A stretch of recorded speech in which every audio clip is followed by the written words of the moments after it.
हाँ तो बेटा अब हम रिवीजन कर रहे हैं यूनिट एंड मेजरमेंट का, बिल्कुल शॉर्ट में रिवीजन करेंगे। ठीक है, वीडियो आपने देख ही ली होगी, कितनी सी बड़ी है, उतनी सी देर में ही रिवीजन कर देंगे, फास्ट फास्ट रिवीजन होगा। ठीक है, तो ये है इसके टॉपिक जो हम कवर करेंगे। ठीक है, फंडामेंटल यूनिट से लेकर डायमेंशन फॉर्मूला का जो डिटर्मिनेशन होता है वहां तक के करेंगे, कंप्लीट चीजें करी जाएंगी। तो देखो जो इसमें सबसे पहला जो टॉपिक है वो है फंडामेंटल यूनिट्स। तो अपने पास में देखो फंडामेंटल यूनिट जो है वो 7 होती है। मास, मास की जो यूनिट होती है वो होती है किलोग्राम। लेंथ फिजिकल क्वांटिटी है, इसकी जो यूनिट होती है वो मीटर है। टाइम की यूनिट है वो सेकंड है। टेम्परेचर की केल्विन, इलेक्ट्रिक करंट की एम्पियर, लुमिनस इंटेंसिटी की कैंडला और क्वांटिटी ऑफ मैटर की मोल। इसके साथ साथ में दो सप्लीमेंट्री यूनिट और हैं सप्लीमेंट्री क्वांटिटीज के साथ में। एक है प्लेन एंगल, दूसरी है सॉलिड एंगल। प्लेन एंगल को लिखा जाता है रेडियंस में, सॉलिड एंगल को लिखा जाता है स्टेरेडियंस में। ये अपने पास में हो जाती हैं। इसका जो नोट्स हैं वो अपने टेलीग्राम चैनल पे अपलोड कर दूंगा, वहां पे मिल जाएंगे। तो जो अपने पास में फंडामेंटल यूनिट्स के अलावा जितनी भी यूनिट बन गई हैं, जो भी उन 7 के अलावा बच गई हैं, वो सारी की सारी बोली जाती हैं डिराइव्ड यूनिट। तो डिराइव्ड यूनिट के एग्जांपल हैं जैसे स्पीड, फोर्स। जो इसके अलावा जितनी भी बच गई हैं वो सारे के सारी भी डिराइव्ड में ही काउंट करी जाएंगी। ठीक है, अब देखो एसआई के अंदर में उससे अगली जो चीज हम कर रहे होते हैं वो है एसआई प्रीफिक्स। एसआई यूनिट अपने पास में हर बार यूज नहीं करी जा सकती हैं, क्योंकि कोई यूनिट ज़्यादा बड़ी हो सकती है, कोई यूनिट ज़्यादा छोटी हो सकती है। तो उस केस में हम यूज करते हैं एसआई प्रीफिक्स। गीगा का मतलब है 10⁹, मेगा का मतलब है 10⁶, किलो का मतलब है 10⁻3, सेंटी का मतलब है 10⁻², मिली का मतलब है 10⁻3, माइक्रो का मतलब है 10⁻6, नैनो का मतलब है 10⁻9 और पीको का मतलब है 10⁻12। जो स्टैंडर्ड और जो इम्पोर्टेंट वाले एसआई प्रीफिक्स थे वो मैंने कंसिडर कर लिए हैं और वो आपको बता दिए। नेक्स्ट इसके बाद में जो टॉपिक आता है वो है accuracy and precision. Accuracy and precision को समझो। एक्यूरेसी क्या होती है बेटा? एक्यूरेसी का मतलब है जो हमने मेजर वैल्यू करी है वो कितनी ज़्यादा क्लोज है ट्रू वैल्यू के, उस चीज़ को बोला जाता है एक्यूरेसी। प्रिसीजन क्या होता है? प्रिसीजन बता रहा होता है किसी भी डिवाइस का लिमिट ऑफ रेजोल्यूशन। कोई डिवाइस है वो कितने ज़्यादा डेसिमल डिजिट तक मेजर कर पा रहा है, कितने ज़्यादा पास की वैल्यूज को डिस्टिंग्विश कर पा रहा है, वो रिप्रेजेंट कर रही होती है प्रिसीजन। एक्यूरेसी और प्रिसीजन ये है। इस चैप्टर की जो कंप्लीट वीडियो है, फुल वीडियो है, वो यूट्यूब चैनल पे मैंने अपलोड कर रखी है। इसके डिस्क्रिप्शन में भी लिंक दे दूंगा, तो वहां से भी उसको पढ़ सकते हो। कोई भी टॉपिक अगर कंप्लीटली पढ़ना है तो टाइम स्टैम्प है उसमें, वहां पे क्लिक करके देख लेना। नेक्स्ट बेटा एरर इन मेजरमेंट। एरर में देखो क्या होता है, एरर में क्या स्टेप फॉलो करे जाते हैं। कभी भी अगर हमें एरर निकालनी है तो सबसे पहले निकाला जाता है ट्रू वैल्यू। ट्रू वैल्यू को निकालने का तरीका है जितनी भी हमने मेजरमेंट करी है उन सब का एवरेज निकालना है। A1 A2 A3 A5 up to AN है, सबको ऐड करके n से डिवाइड कर दिया, तो ये आ गई है इसकी ट्रू वैल्यू। उसके बाद निकाली जाती है एब्सोल्यूट एरर, हर किसी वैल्यू के कोरस्पॉन्डिंग एरर। जैसे फर्स्ट वैल्यू में एरर है उसको मैं लिख रहा हूँ डेल्टा A1 से, A1 में से ट्रू वैल्यू को घटा देंगे तो आ जाएगी एरर। ऐसे ही दूसरे में एरर निकालनी है तो निकाल सकते हैं, हर किसी में ऐसे ही एरर निकाली जा सकती है। इसके बाद में स्टेप नंबर 3 हो जाता है mean absolute error. Mean error जो है वो निकालना। मीन एरर को लिखा जाता है डेल्टा ए बार से। उसको निकालने का तरीका ये है, जितनी भी एब्सोल्यूट एरर आई थी उन सब का सम करके n से डिवाइड कर देंगे। हाँ, एक चीज़ का ध्यान रखना, उन सबको पॉजिटिव साइन के साथ में लेके चलेंगे। नेगेटिव एरर आ रही है तो भी पॉजिटिव में ही लेके चलना है, तो मॉडुलस मैंने साथ में लगा दिया है। इसके बाद में नेक्स्ट स्टेप है रिलेटिव एरर निकालना। रिलेटिव एरर निकालने का मतलब है कि मीन एब्सोल्यूट एरर को हम डिवाइड कर दे रहे हैं ट्रू वैल्यू से। इसको बोला जाता है रिलेटिव एरर, या इसको फ्रैक्शनल एरर भी कई बार बोल देते हैं। नेक्स्ट है अपने पास में परसेंटेज एरर। परसेंटेज एरर का मतलब है जो अपनी फ्रैक्शनल एरर या रिलेटिव एरर आई है उसी को ही 100% से मल्टीप्लाई कर देंगे, बस सिंपल सा है। इसके बाद में है बेटा एरर की कैलकुलेशन। एरर की कैलकुलेशन देखो किस तरीके से होती है। पहला है कि अगर अपने पास में सम या डिफरेंस हो तो एरर कैसे कैलकुलेट करी जाएगी। जैसे कि x को मैंने डिफाइन कर दिया है a + b। इसमें अगर हमें एरर निकालनी है तो इसको लिख सकते हैं, x में एरर आएगी वो लिखा जाएगा delta x is equal to delta a + delta b। Error जो होती है सम में वो ऐड हो जाती है डायरेक्टली ही। अगर सब्ट्रैक्शन है, सब्सट्रैक्शन में एरर है, वो भी ऐड ही हो जाती है। बेशक से ए में से बी घट रहा है, बट जो इसकी सब्सट्रैक्शन की जो एरर है वो ऐड हो रही है ए प्लस बी। अगर हमें मल्टीप्लाई या फिर डिवाइड करना है किसी फंक्शन में, ठीक है, मल्टीप्लिकेशन या डिवीजन है, तब किस तरीके से एरर कैलकुलेशन होती है। जैसे एक y को मैंने फंक्शन डिफाइन कर दिया है, y is equal to a की पावर p b की पावर q अपॉन c की पावर r।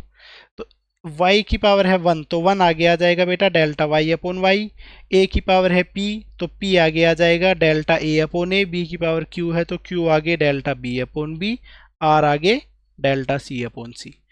चाहे बेस में है चाहे पावर नेगेटिव है, सब कुछ में पॉजिटिव ही होगा, एरर में सब्सट्रैक्शन नहीं होगा। डन कर लो इसको। ये इसके बाद में इसमें जो अगला डिवाइस है वो है वर्नियर क्लिपर। वर्नियर क्लिपर इस तरीके से दिख रहा होता है।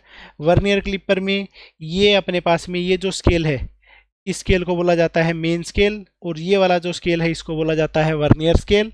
ठीक है, ये यहाँ पे कुछ हमने वैल्यू इसमें कुछ इंसर्ट करके उसके अकॉर्डिंगली वैल्यू कैलकुलेट करी जा सकती है।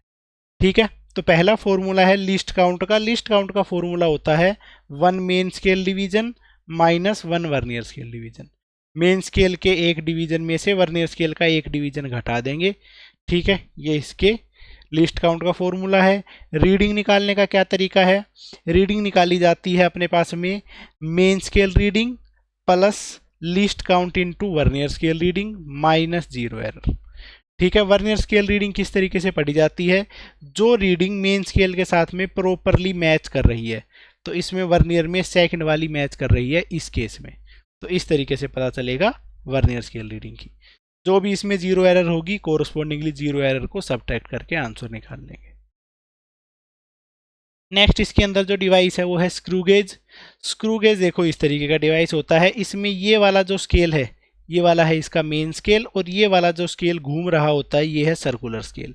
तो इसमें भी दो स्केल होते हैं, एक तो है मेन स्केल, एक है सर्कुलर स्केल। और इसमें जो लीस्ट काउंट है, लीस्ट काउंट को निकाला जाता है pitch upon number of division on circular scale. इस तरीके से स्क्रू गेज की लीस्ट काउंट निकाली जाती है। पिच का मतलब है कि जब मैं एक सर्कुलर डिवीजन को, मतलब एक सर्कुलर को कंप्लीट राउंड लूंगा तो मेन स्केल पे ये कितना मूव करेगा उसको बोला जाता है पिच, और सर्कुलर स्केल पे कितने नंबर ऑफ डिवीजन है उससे मैं डिवाइड कर दूंगा। नेक्स्ट इस केस में निकाली जाती है रीडिंग। रीडिंग का फॉर्मूला होता है main scale reading plus least count into circular scale reading minus 0 error. 0 error होगी तो माइनस कर देंगे, नहीं है तो नहीं करेंगे। इसके बाद में नेक्स्ट अपना जो टॉपिक है वो है डायमेंशनल एनालिसिस। डायमेंशनल एनालिसिस को का मतलब क्या है कि किसी भी फंडामेंटल क्वांटिटी को, हमें किसी भी क्वांटिटी को फंडामेंटल क्वांटिटी की टर्म्स में लिखना या उनकी पावर्स में लिखना। जैसे कि फोर्स को यहाँ पे लिखा गया है m1 l1 t-2, तो मास की पावर, लेंथ की पावर और टाइम की पावर में फोर्स को लिखा गया है। एनर्जी का डायमेंशन होती है m1 l2 t-2। इस मेथड को बोला जाता है डायमेंशनल एनालिसिस। तो इसमें अपने पास में 3 इंपॉर्टेंट पॉइंट आते हैं कि न्यूमेरिकल कांस्टेंट कोई भी होगा वो सब डायमेंशनलेस हैं।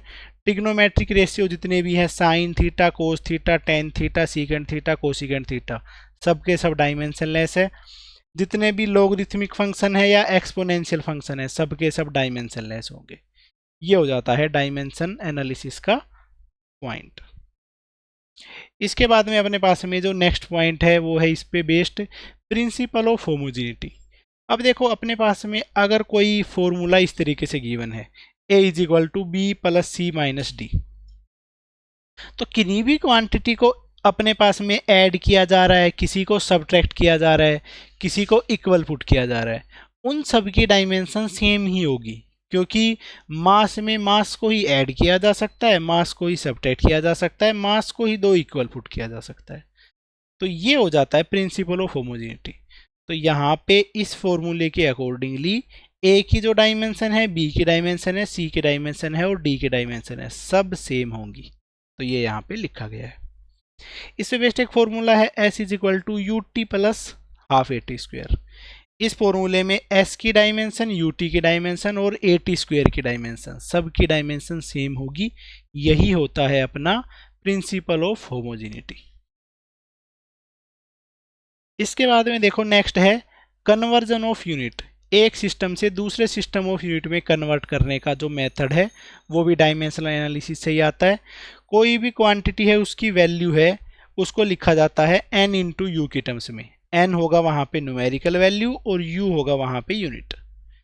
ठीक है, जैसे 1 मीटर है तो 1 है उसकी न्यूमेरिकल वैल्यू और u जो मीटर है वो है उसकी यूनिट।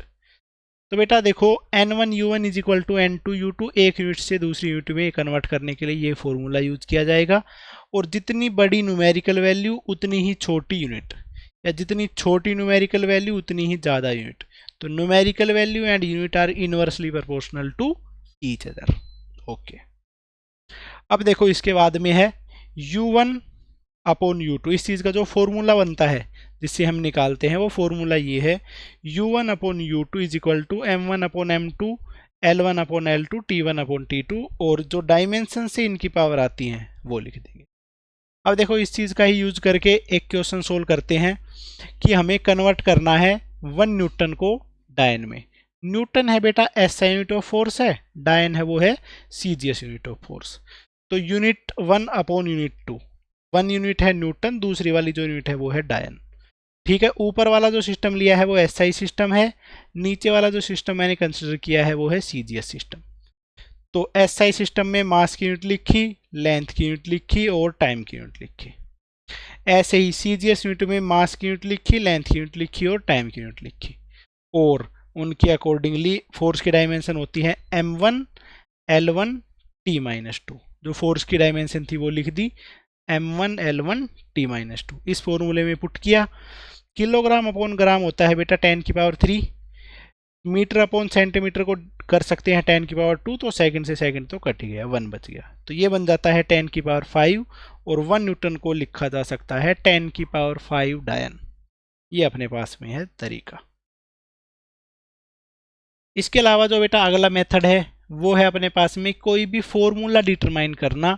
अगर हमें पता हो कि कोई क्वांटिटी किस किस चीज़ पे डिपेंड करेगी तो हम उसका फॉर्मूला भी डिटरमाइन कर सकते हैं। जैसे कि हमें फोर्स को लिखना है मास की टर्म्स में, स्पीड की टर्म्स में और रेडियस की टर्म्स में। तो उस केस में हम फोर्स को लिख देंगे force is directly proportional to mass की पावर x, वेलोसिटी की पावर y और रेडियस की पावर z। ठीक है, तो इस टर्म्स में लिख दिया। अब हम इसके बाद में इन सब की डायमेंशन लिखते हैं।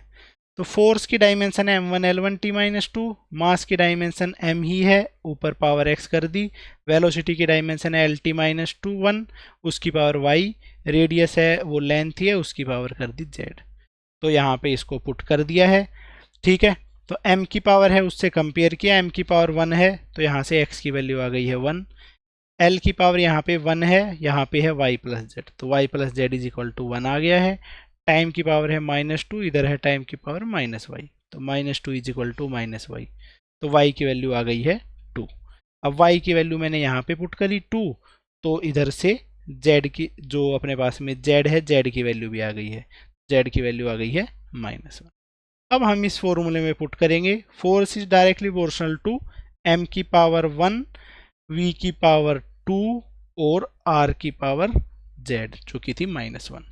तो एक्चुअल फॉर्मूला भी यही होता है mv²/r। तो ये था अपने पास में एक बिल्कुल शॉर्ट फॉर्मूला रिवीजन। इतनी सी देर के ही फॉर्मूला है, यही इसके फॉर्मूला है। अगर पहले से वीडियो देखी हुई है तो ही ये फॉर्मूला काम के हैं, अदरवाइज ये फॉर्मूला आपके कुछ भी काम के नहीं है। ठीक है, और जिसको कंप्लीट वीडियो देखनी है अपने डिस्क्रिप्शन बॉक्स में मैं उसका लिंक डाल देता हूँ, वहाँ से इस वीडियो को देख लेना। Thank you so much.